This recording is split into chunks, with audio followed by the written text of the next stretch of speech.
What's going on, everyone? Badger here. Should have liked and sub, and let's get into this. Film Threat, Nerdrotic, Geeks and Gamers, all of them, Ryan RK Outpost, they've been saying this for years, all the other usual suspects. Here it is. Here it is. Now, we obviously got the James O'Keefe leaks, which we're going to be talking about, those Disney tapes to go right hand in hand with the Disney files that Film Threat did that showed how Pixar ousted much of its pale and stale employees. And here's a former employee of Disney asserting he was laid off because he was white and male. And yes, it does appear, and we've seen this many times, you're going to see it here, that Disney is employing that Abram X. Kennedy school of thought that the only answer to past discrimination is current and future discrimination. If that sounds batshit insane, well, I ask yourself, are any of their other strategies any more sane or, So here we go. And now I'm not going to obviously play the full interview, just going to read these clips from it. And then I will link to this so you can go to Echo Base. Shout out Echo Base Network. So during an interview with them, the employee says, I'm walking into this exit interview thinking, oh, I'm probably going to get director, maybe a VP, and at the very least, maybe a manager 3 out of HR. And I walk in and there's this kid there, 20 years old. He was an intern 3 months before this. He just got hired. And all he had for me was, oh, you need to sign here so you get your severance package. And I was like, this is an exit interview? And he was like, I guess it is. So I kind of raised a little hell about that. He continued, yeah, could you imagine 15 years at the company and you get a little shitty intern handing you a severance package? And I'm sure that was an oh so generous one. He continued, he left and came back and said, okay, we're going to make a phone call and you can speak to the VP or whatever. And I had her on the phone for about 10 minutes and we went over some of the stuff that I wrote down. And then at the very end of the conversation, she says to me, well, I want you to come away from this knowing that this has nothing to do with you personally.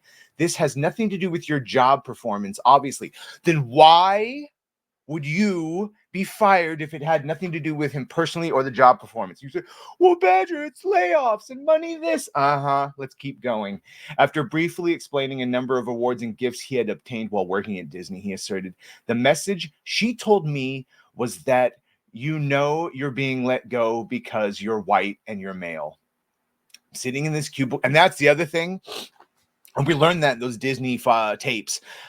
They don't, sometimes they come out and say it, but most of the time they don't outright come out and say it. They use twisty, tricksy dialogue. So instead of saying like, oh, we're not hiring a white man for this particular role, they go, we're not going with your traditional lead. We're not going with your traditional male lead character here. So after brief leaks, sitting at the cubicle by myself, and I'm on this phone conference. That was the end of the conversation. I left, I took my ID, turned it in, and that was my last day there. Rough. And again, after 15 years, and I believe this is the guy that released his full hour long talking about this and had to take it down for reasons. I actually have a copy of that. So maybe if there's interest, I'll go do a deep dive of that. But I think he's basically saying the same things. And that, again, and this is what we need. This is what every time Gary or a drinker talk to certain directors or something like that, or they talk to other people behind the scenes, or people come up to them and they go, hey, you're right over the target. Keep going. It's like, hey, you know what would help is if you guys called it out. I mean, like him or love him or hate him, whatever, Grums, he's on the gaming front. He's from that world. So when he calls it out, has a little bit more gravitas because he knows how the soup is made.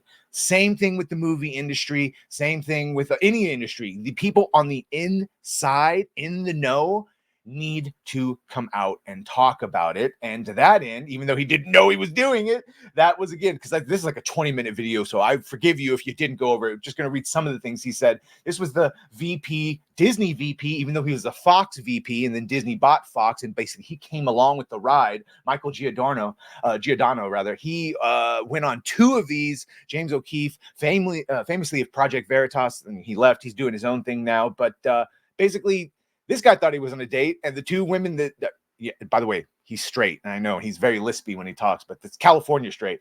He was on a date with 2 women, and those women were actually undercover reporters. And I guess he was just didn't question the fact that on both dates, I don't know how far apart they were, on both dates, they just coincidentally brought up Disney and DEI practices. So he during those dates when he was being recorded, he said, certainly there have been times where, there's no way we're hiring a white male for this. There are times when it's spoken, but when asked how Disney would say it, Giordano said, there's no way we're hiring a white male for this role. They would say it like they'd be very careful how they'd message it to agents. I thought he was going to say the example. Yeah. So the example he probably was going to give is the one that I said. They would, instead of the role, they would say, we're looking for, very, new, very different. Now, it's a new take. Very urban take. In fact, Giordano shared that he's unlikely to get promoted because he's a white male. Right now, I'm like half a step below. I believe he's not there anymore, by the way. I think he went on to leave of absence. Half step below being a department head. I have a team under me, but I don't oversee a whole department. And I'd like to oversee a whole department, whether that's a Disney or having or having to leave for that. So, and basically this just goes in to those original leaked documents of this. That there are, in fact, inclusion standards that when we say checkboxing, we don't even mean it in like a pejorative or a negative way. We mean there are literally checkboxes where on standard A, on-screen representation, I know some of you might not have seen this before. This was leaked. Elon Musk shared it. Film Threat shared this. So for standard A, on-screen representation, at least 3 out of the 5 areas need to be met. And that's where basically needs to be from an UG, an underrepresented group, and 50 or more need from the regular characters. And this goes all the way down to the catering. So yes, it is on purpose. It's not an accident. It is past discrimination that is somehow being remedied with current and future discrimination. And that ain't the way. This is not the way. This is not the way. So I don't know. Let me know what you think of this. Is this just, to me, this is just more proof on top of an already mountain of proof that, and this is what Elon Musk was so upset about when he was mentioning that thing about a lot of people pretend to be good while doing evil.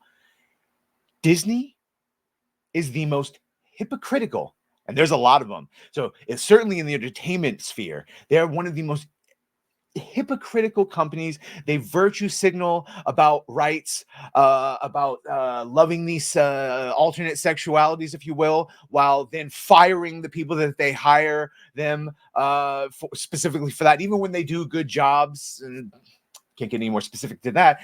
They also talk about race and how important it is, while shrinking Finn on the poster for all of his Star Wars movies over there, for putting the mask on Chadwick Boseman. They're hypocrites. They're liars. They're lies. And at this point, I can't even say that they're doing it for money, because clearly they're losing money. It's an ideologically possessed company that clearly the people in charge don't actually believe in that ideology. So why are they so adherent to it? I don't know. Illuminati, secret Sith in the real world? I don't know. You let me know your theories. Either way, not looking good, Disney. Not looking good. Be sure to like, share, and sub. If you have done that, thank you. If you're going to do that, thank you. Well, bye.